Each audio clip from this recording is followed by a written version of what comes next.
If you have watched zero basketball this year in the NBA, this is the perfect video for you. I did this video series last year, but I want to go through the 10 plus things that we've learned to this point in the NBA season. Should be tons of fun. Let's get into it.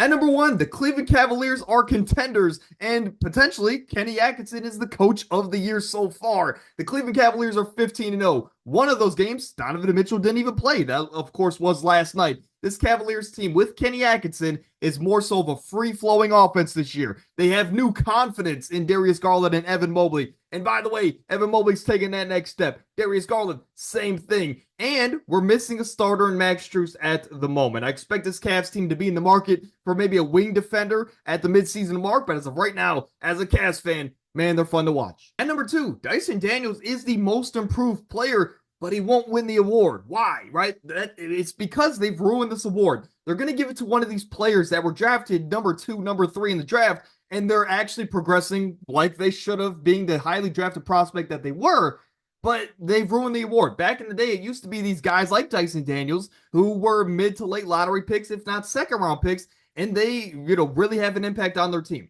Dyson Daniels this year is averaging insane defensive numbers. Honestly, you can make an argument at this point in time he should be the defensive player of the year, but of course the team success will not back that. Dyson Daniels, though, amazing defensive player. Offensively, he's taking strides, and he's won some games. Of course, that big game against Boston where they didn't have Trae Young, and he was a big offensive focal point as well as on the defensive end. Dyson Daniels is doing it all for Atlanta this year. At number three, Nikola Jokic has continued to widen the gap even more as far as the league's best player. Nikola Jokic right now is leading the NBA in points, rebounds, and assists per game. He is doing it all. A team that we looked at, especially early in the season when they started slow, and we said they just don't have enough. And that, I think, is still true. They still need to be buyers. They still need to address these depth concerns.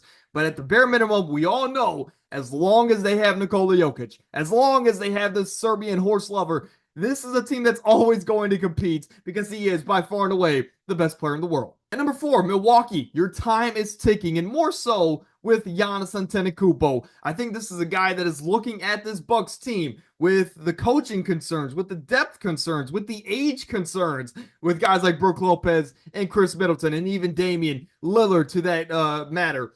But this is a guy in Giannis, I think, that is looking at this team and he's saying, I have a year and a half left. I think he'll play the rest of this year out. And I think next year, either at the midseason mark or at the end of next year, he's probably going to want to move on from Milwaukee if they can't, fix this current situation. Now, I will say, Giannis, I would love if you were a four-lifer. We never see those anymore. But I will also say, as a Cavs fan, I've watched LeBron be a just uber talent that we wasted the first 7 years of his career because we didn't know how to surround the star player that was LeBron James at the time. But Giannis, the only difference here is that Giannis has won a championship. So I will say that unless he wants to chase 4 to 5 rings, which he should, I don't want to see him leave Milwaukee. But if it comes to it, if they can't surround him, Milwaukee, again, I think your time is ticking. Giannis might want out here in about a year and a half. And number 5, the Warriors have started 10-2. What does that mean? Well, you see the graphic on your screen. When they've started 10-2 or better since 2015, they have went to the NBA Finals. 3 of those times they've won the NBA Finals. And again, they've started 10-2. This is a team that lost Klay Thompson. And we said, okay, they've lost a franchise, legend in Klay Thompson, a guy that's going to have his jersey retired. Who knows? Maybe even one of those horrible statues as well. But they've lost one of those guys. And we said, how are they going to respond? Well, we're actually looking at the roster before the year, and we said, this might be one of the most talented rosters top to bottom they've had in a pretty long time. And Steph Curry, he's missed some time. It doesn't matter. This team is 10-2. They're on top of the Western Conference, and as long as you got Steph Curry, you got a chance because no player has as much gravity as him. But of course, defense is there, offense is there. Steve Kerr's doing actually a really good job this year, giving his younger players opportunity to leave an impact on the game. And they're a fun team to watch, as always, in this Warriors system. Do I think they're going to the finals? No. But do I think they're going to have a really good chance at it? I think at this point it's inevitable. Hear me out on this one. This might be a hot take, but with how they looked in the first 10 games of the season, I think it's telling. I think the Phoenix Suns might be the biggest threat to OKC in the Western Conference when healthy. This is a team that in the first 10 games was 8-2. They were a dominant top 10 and top 10 defense in the league. They were shooting the three ball at a top 5 level in the league. When Kevin Durant is healthy and he's on the court, this team is able to lock in defensively. They're able to play tremendous offense with all the pieces that they do have. And Tyus Jones has been an amazing pickup for the Suns this year. I think when fully healthy, again, hear me out. Maybe you need to move off of Jusuf Nurkic, but I think fully healthy, the Suns might be the biggest threat for the Western Conference to the OKC Thunder. The Miami Heat, you need to be buyers. Stop asking these two gentlemen on your screen, and even Bam for that matter, to be Superman on a nightly basis. Erik Spoelstra, I think we can all say, is probably the best coach in the NBA, but he needs help, right? He needs talent on his roster. Jimmy Butler, amazing playoff performer, but let's at least put some talent on this roster that can carry Jimmy to the playoffs, and then he can take over, kind of like the LA Lakers. Bam Adebayo, I mean, he's an all-defensive player, will be all-defensive first team this year if they can win enough games. But for this Miami Heat team, you need to be aggressive, right? I don't know if that's a star player. I don't know if that's multiple role players, but be aggressive at the deadline. Help out these two players. And again, help out Erik Spoelstra. Make his job a little bit easier on a nightly basis. This might be a little bit of a hot take, but on this video last year, I said the Pacers were going to go to the Eastern Conference Finals and make a Cinderella run. Well, what happened, right? I got pretty lucky there. I'm not going to lie.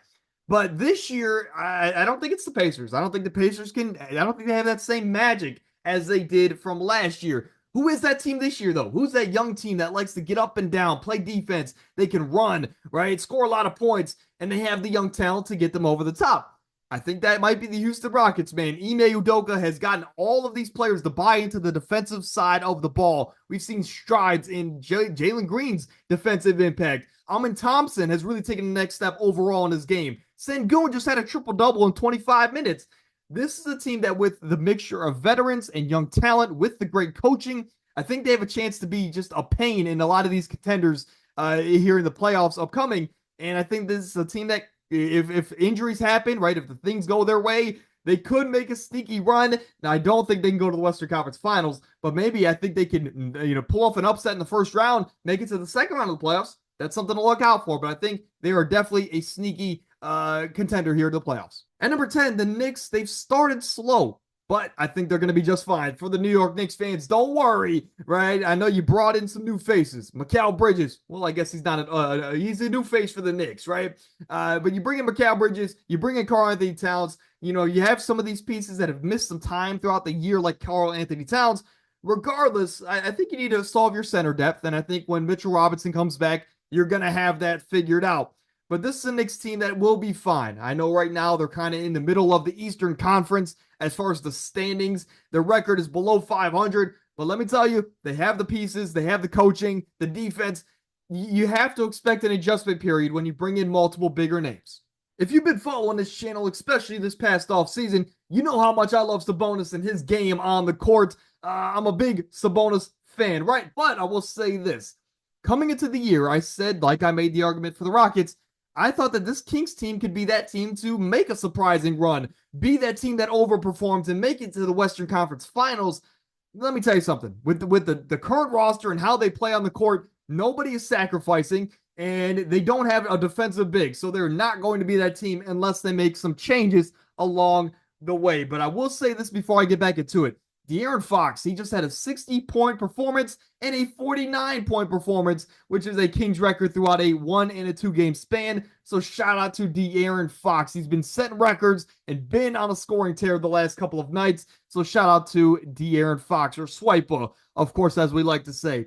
But this team needs a defensive big. Maybe it's Time Lord. Maybe you go out there and grab a cheap big like that from Portland. Maybe you make a bigger move for a different big around the league. But you need a defensive big. Sabonis, as much as I love him, he cannot play center. He's been destroyed on way too many occasions so far in the early season. We need a defensive big next to him where Sabonis can, sometimes play the big, but other times he could be the 4, right? And he could just sit in the dunker spot or the short corner to really just space out the defense. And regardless of how you want to play it, this team needs a defensive big. At number 12, we're going to make this one quick, but Anthony Edwards has really evolved his game this year. They brought in Julius Randle, so we said, well, they might be a little bit too congested there in the paint area. But again, Julius Randle could step out a little bit, but Anthony Edwards said, "Don't worry, I'm gonna carry the bulk of this change, and I'm gonna shoot 8-9 threes a game." And hey, he's been making more than half of them on most nights. So Anthony Edwards has been amazing, right? He continues to evolve in his game, and the Timberwolves are still just as dangerous as last year. At 13, Wemby has taken another step. He had a 50-point performance this year, and in that game, 8 3-pointers from a guy that is 7'3".